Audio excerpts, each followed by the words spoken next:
Hello everyone, welcome to English Express. Today I am going to discuss with you all class 10th English book First Flight's fourth poem. The title of the poem is The Ball Poem. Before going through the poem, let me tell you about the poet. The poet John Byron was an American poet and scholar.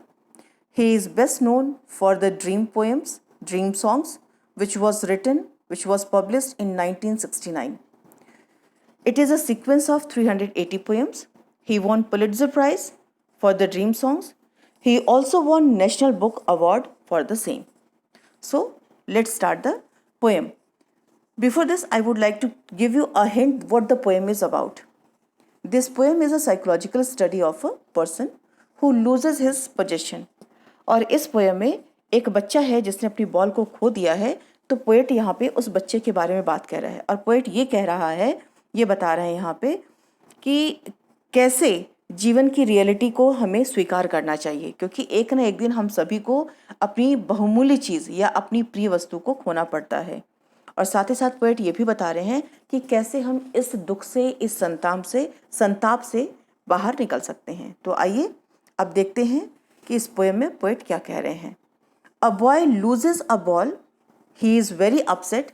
एक लड़का है जो अपनी ball को खो देता है, वो बहुत ही अपसेट है उससे। A ball doesn't cost much, not it is difficult two by another ball. और ना ही उस बच्चे के लिए दोबारा दूसरा कोई बॉल खरीदना नामुमकिन है, वो खरीद सकता है। और जो बॉल उसकी खोई उसकी कीमत भी बहुत ज़्यादा नहीं थी। Why then is the boy so upset, तो फिर बॉय क्यों अपसेट है उस बॉल के लिए। तो आइए अब इस पोएम को हम पढ़ते हैं और देखते हैं कि पोएट जो है उस बच्चे के बारे में क्या सोचता है जिसने अपनी बॉल को खो दिया है। Let's start the poem. What is the boy now who had lost his ball. यहाँ पे जो पोएट है वो एक बच्चे के बारे में बात कर रहा है जो कि जिसकी की बॉल खो गई है। फिर पोएट कहते हैं व्हाट, क्या, what is he to do, I saw. फिर पोएट कह रहे कि वो लड़का अब क्या करेगा। कौन लड़का? जिस लड़के की बॉल खो गई है। तो पोएट यहाँ पे मतलब रिएक्ट कर रहा है, कह रहा है उस बच्चे की स्थिति को देख करके अब वो लड़का क्या करेगा। I saw it go merely bouncing. फिर पोएट बताते हैं कि पोएट ने देखा कि वो जो बॉल थी वो खुशी खुशी हैप्पीली बाउंसिंग करते हुए, बाउंसिंग करने का मतलब जैसे बॉल टप्पा खा के जो जाती है आगे पीछे अप एंड डाउन करते हुए, वैसे वो जा रही थी डाउन द स्ट्रीट। और कहाँ से जा रही थी? वो सड़क से जा रही थी। And then merely over there it is in the water. और फिर रास्ते से, सड़क से होते हुए वो खुशी खुशी बाउंस करते हुए कहाँ चली गई? पानी में चली गई। तो पोएट यहाँ पे ये बता रहे हैं कि जो बॉल जो बच्चे से दूर चली जाती है, कैसे दूर चली जाती है? बाई चांस बच्चे के हाथ से वो बॉल स्किप कर जाती है और स्किप कर जाने के बाद वो बॉल धीरे धीरे करके उसके हाथ से निकल करके सड़कों से होते हुए बगल में ही कोई रिवर था, वहाँ पे जा करके गिर जाती है। Now move to the next stanza.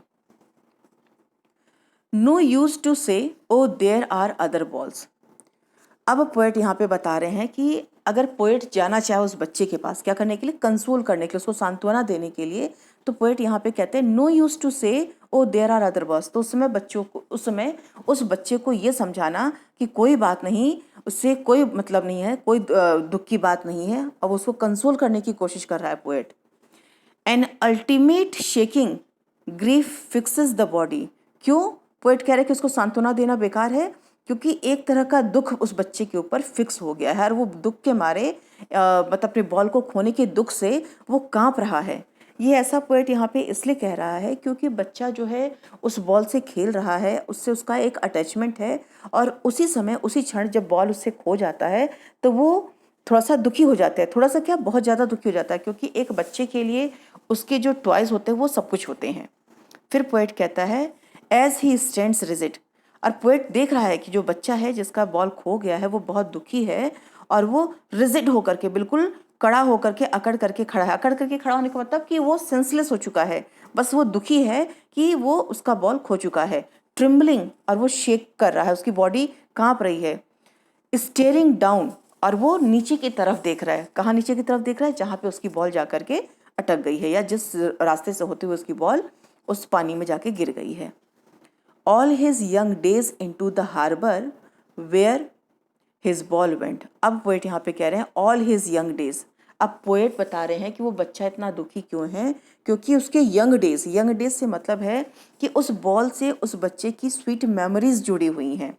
ऐसा नहीं कि पहली बार वो बच्चा बॉल लेकर के आया था, उसके पास और भी बहुत सारे बॉल हो सकते हैं, लेकिन यहाँ पे पोएट ये बता रहे हैं कि वो बच्चा है उस बॉल के लिए दुखी है क्योंकि उसके साथ बहुत सारी स्वीट मेमोरीज, और थोड़ी देर पहले तक वो बॉल जो थी उस बच्चे के पास थी, वो उसका मालिक था, लेकिन अब वो बॉल उसके पास से निकल चुकी है और कहाँ जहाँ जा चुकी है, into the harbour where his ball went, उस पानी वाले इलाके में जा चुकी है, इस एरिया में जा चुकी है। वहाँ पे जा कर के उस बच्चे की नज़र टिक जाती है जहाँ पर कि जो कि उसके बचपन से जुड़ा हुआ है, जहाँ पे कि वो अक्सर जा कर के बॉल खेलता था, लेकिन वो बॉल कभी भी उस पानी में नहीं गई थी, लेकिन इस बार इसकी बॉल जो थी वो पानी में जा कर के गिर गई है और बच्चे से उसकी बॉल जो दूर हो गई है। तो पोएट यहाँ पे एक तरह से ये मैसेज देना चाहता है कि लड़के को ये सीखना पड़ेगा, ये बियर करना पड़ेगा, और इस समय कोई आकर के अगर उसे सांत्वना भी देने की कोशिश करे तो भी वो यूजलेस है। फिर पोएट कहते हैं I would not intrude on him. Poet जब उस बच्चे को दुखी देख रहे हैं, उस बॉल को खोने के बाद जब वो लड़का एकदम शांत होकर के स्थिर होकर के खड़ा है, तो पोएट कह रहे हैं कि I would not intrude on him.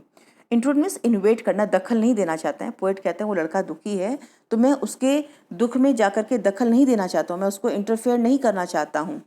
अडिम, ये नहीं कहना चाहता हूँ कि डिम जो होता है ये एक यूएस का 10 सेंट्स 10 पैसे को डिम कहते हैं, एक डिम, ठीक है। कहते हैं वो बॉल की कॉस्ट उससे ज़्यादा नहीं होगी।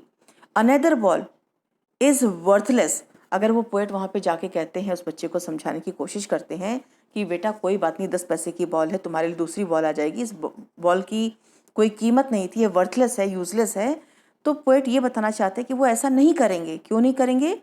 Now he senses first responsibility, क्योंकि पोएट को अब ये समझ में आ रहा है कि उस लड़के को ये समझना पड़ेगा कि उसकी क्या रिस्पॉन्सिबिलिटी है। क्या रिस्पॉन्सिबिलिटी है? ऐसा मतलब कि उसको अपनी चीज़ों की रक्षा खुद करनी पड़ेगी, उसका केयर खुद करना पड़ेगा। ये बच्चे को पहली रिस्पॉन्सिबिलिटी यहाँ पे इस बॉल के खो जाने से पोएट कहता है वो सीखेगा कि कैसे वो अपने बॉल को केयर कर सकता है, कैसे वो अपनी चीज़ों को, बॉल से यहाँ पे मेन सेंस है कि कैसे वो अपने पोजीशंस को, अपनी वस्तुओं को केयर करके रख सकता है जिससे कि वो उसके हाथ से ना निकले। और ये रियलिटी है कि हमारे पास से हमारी जो चीज़ें हैं एक न दिन हाथ से निकल जाएंगी। तो पोएट कह रहे हैं इस पोएम के थ्रू कि पोएट बच्चे को उसकी रिस्पॉन्सिबिलिटी बताना चाहते हैं, उसको सिखाना चाहते हैं कि कैसे तुम अपनी चीज़ों की केयर करो। Now move to the next stanza. He senses first response, sorry, in a world of possessions, मतलब इस पूरी दुनिया में जहाँ पे हमारी हम वस्तुओं के लिए हैं या फिर क्या हमारी जितनी भी आवश्यक चीज़ें हैं, पीपल विल टेक बॉल्स। तो पोएट कह रहे हैं कि पोजेशन के फॉर्म में, मतलब जितनी भी हमारी वस्तुएं हैं, प्रिय वस्तुएं हैं, उसको पोएट कह रहे हैं कि बॉल की तरह उसको ले ली जाएंगी। Balls will be lost away little boy. अब पोएट लड़के को अपने मन ही मन ये कहना चाह रहे हैं कि आज जिस बॉल के लिए तुम इतने दुखी हो, एक दिन इस तरह की बहुत सारी चीज़ें जो हैं, जो तुम्हारी प्रिय चीज़ें हैं, वो तुमसे ले ली जाएगी, जैसे कि आज तुमसे जो बॉल है उसको छीन लिया गया है। फिर पोएट कंटिन्यू करते हैं और कहते हैं and no one buys a ball back, और तुम्हारे लिए फिर कोई भी बॉल खरीद कर नहीं लाएगा। मतलब जो चीज़ें तुम्हारे हाथ से निकल जाएगी, जिसकी तुम केयर नहीं करोगे, लापरवाही की वजह से या किसी भी कारण से जब ये चीज़ तुमसे छूट जाएगी या बिछुड़ जाएगी, तो तुम्हारे लिए कोई यहाँ पे फाइट नहीं करेगा, तुम्हारे लिए कोई भी वो चीज़ नहीं ला करके देगा। इसलिए बच्चे को ये लर्न करना पड़ेगा कि कैसे रिस्पॉन्सिबिलिटीज़ ली जाए। फिर कहते हैं मनी इज़ एक्सटर्नल। मनी, फिर पोएट बताते हैं जो पैसा रुपया है वो एक्सटर्नल चीज़ है, वो बाहरी चीज़ें हैं, इससे आप दोबारा खरीद सकते हो, लेकिन जो चीज़ एक बार आपके हाथ से निकल चुकी है उसको आप नहीं ला सकते हैं।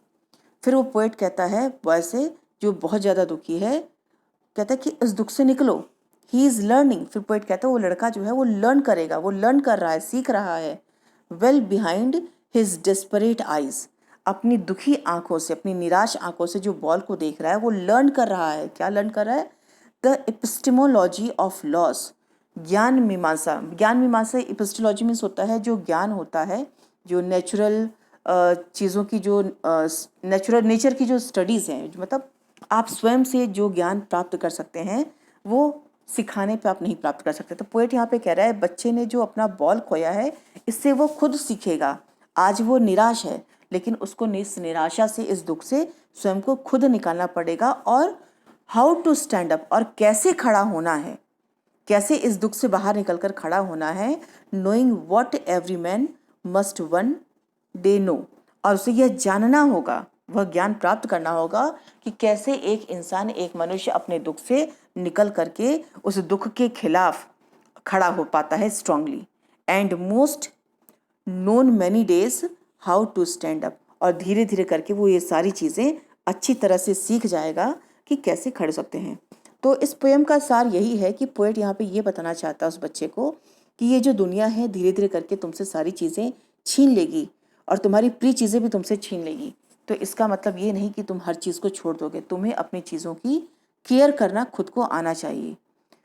और पोएट ये कहते हैं कि इस तरह से तुम अपनी रिस्पॉन्सिबिलिटीज़ को अच्छी तरह से समझ पाओगे, और ये बॉल जो है ये आपको केयर करना सिखाती है। ये एक सच्चाई है जीवन की, या हर इंसान के जीवन की सच्चाई है कि उसे अपनी चीज़ों की सुरक्षा खुद करनी पड़ेगी। और या फिर ये कह सकते हैं कि ये जीवन का सत्य है कि हमें बहुत सारी चीज़ें, बहुत सारी प्रिय चीज़ों को खोने के बावजूद भी अपने उस दुख से निकल करके स्ट्रांग होकर के समाज में खड़ा होना पड़ता है। तो आइए अब हम थोड़ा सा देखते हैं। मैं आपको एक ऐसे ही बता देती हूँ कि इसमें कौन सी फिगर्स ऑफ स्पीच या कौन सी पोएटिक डिवाइसेस यूज़ की गई हैं। ये पोएम जो है वो फ्री वर्स में लिखी गई है। इसमें एनाफोरा का यूज़ किया गया है बहुत जगह पे। आप देख सकते हैं फर्स्ट 2 लाइंस जो है वो व्हाट से स्टार्ट हो रही है, तो यहाँ पे एनाफोरा है। उसके बाद आप देख सकते हैं next 2 lines again is starting with merely, तो यहाँ पे भी हमें एनाफोरा देखने को मिल रहा है। इस पोएम में बहुत सारा एजोनेंस यूज़ हो रहा है। एजोनेंस मीन्स जहाँ पे वॉवल साउंड का यूज़ हो रहा है। आप देख सकते हैं फर्स्ट लाइन में ओ साउंड को रिपीटेडली यूज़ किया है। What is the boy now who has lost his ball, ठीक है। तो इसमें O sound, boy, now, who, lost, ball, तो इसमें सब में हमें ओ साउंड का हो रहा है। और यहाँ पे रिपीटेशन भी यूज़ हुआ है क्योंकि बॉल को पोएट ने रिपीटेडली यूज़ किया है इस लाइन में। फर्स्ट लाइन में भी आप बॉल को देख सकते हैं, और उसके बाद फिर आप 5th लाइन में भी बॉल देख सकते हैं, 8th लाइन में भी बॉल देख सकते हैं। इसी तरह से बॉल का पोएट ने बहुत बार यूज़ किया है। और यहाँ पे बच्चों एक तरह से बाउंसिंग, मियरली बाउंसिंग जो है यहाँ पे पर्सोनिफिकेशन फिगर ऑफ स्पीच भी यूज़ किया गया है, क्योंकि यहाँ पे बता रहे हैं कि बॉल जो है खुशी खुशी कूदते हुए जा रहा है। तो ये कौन सा फिगर ऑफ स्पीच था? पर्सोनिफिकेशन। तो ये पोएम यहाँ पे ख़त्म होती है।